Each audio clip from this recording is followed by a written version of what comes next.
After a night spent in the wild rhythm of Osaka, where even the air seems to vibrate with neon, the next morning, early, with eyes half open and a hot coffee in hand, we leave the hotel and head toward the station.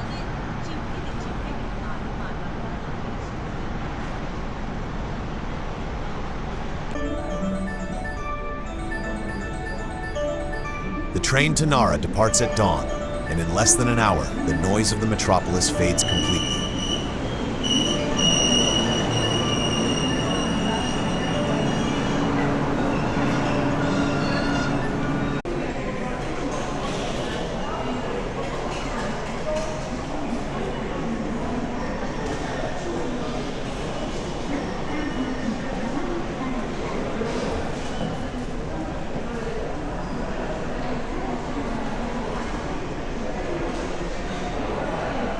At the end of the line, another kind of Japan awaits us, one that breathes calm, tradition, and deer.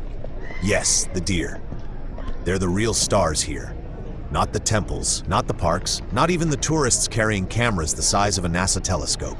The deer are the true rulers of Nara. Elegant, serene, and fully aware of how photogenic they are. In Nara Park, they greet you with a gentle yet calculating look that seems to say, "Do you have biscuits for me, or just good intentions?" Here you can buy Shika Senbei, special deer crackers, and the moment you open the pack, you're instantly detected by their secret biscuit sensors. Within seconds, you're surrounded by a polite little army of four-legged locals, at least until you run out of treats, when they suddenly remember they have an urgent meeting with another tourist.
After we finish our diplomatic session with the deer, a mix between biscuit negotiations and elegantly avoiding a horn jab, we continue our walk through Nara Park toward Tōdai-ji Temple, one of Japan's most iconic landmarks.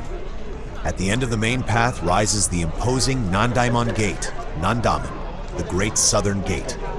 Built in the 12th century during the Kamakura period, Nandaimon is a wooden masterpiece in the Daibutsu architectural style. Standing over 25 meters tall, the gate is designed to make you feel small, very small, before you even face the Great Buddha.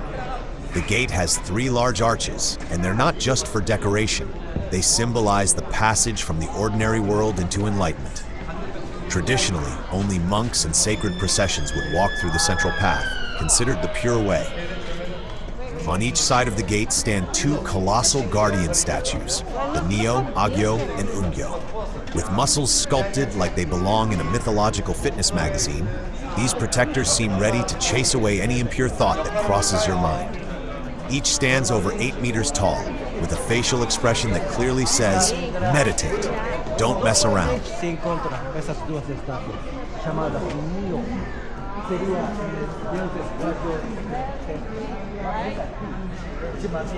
Passing through Nandaimon isn't just a physical step forward, it's a transition between worlds.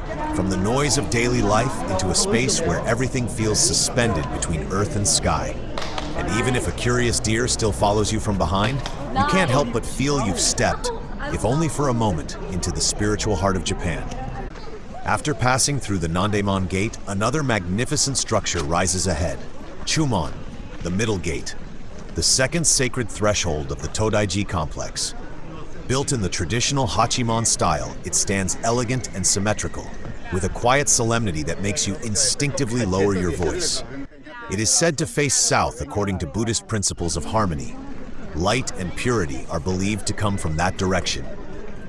Chūmon marks the entrance to the temple's inner precinct, a space even more sacred than everything we've seen so far. If Nandaimon represented the passage from the profane world into the sacred one, Chūmon is the next step. A complete purification, the moment when you leave behind all distractions and prepare to meet the great Buddha. It's like a spiritual checkpoint. If you've made it this far, you're clearly on the right path. Beyond the gate, the stone path stretches straight ahead, leading you toward Daibutsuden, the great hall of the great Buddha. The Tōdai-ji temple was founded in the 8th century, and Daibutsuden, the main hall, was built to house the enormous statue of the great Buddha, Daibutsu. The original construction was completed in 752 as part of an effort to unite Japan under the spiritual protection of Buddha. The original structure and its later versions suffered from numerous fires and natural disasters over the centuries. The temple was rebuilt several times. In 1180, during wars and fires, much of the complex was destroyed. Major reconstructions took place during the Kamakura period and later in the Edo period. The building we see today dates from the Edo period, 18th century.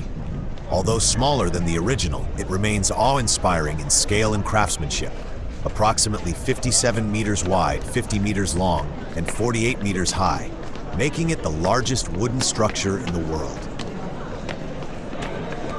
Inside stands the colossal Great Buddha Butsu, representing Vairocana, the cosmic Buddha, a symbol of wisdom and compassion. The bronze statue rises over 15 meters tall, instantly making you feel small in the best, most humbling way.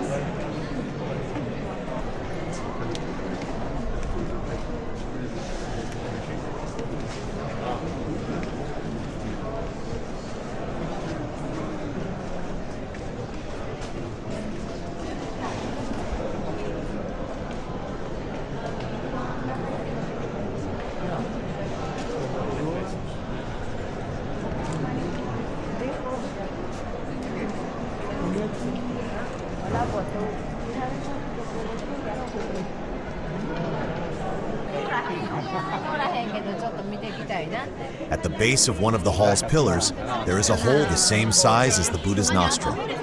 Children and a few brave adults attempt to crawl through it for good luck and enlightenment. Those who succeed emerge triumphant. Those who don't come out with a funny photo and a great story. Legend says that passing through the hole brings health and good fortune.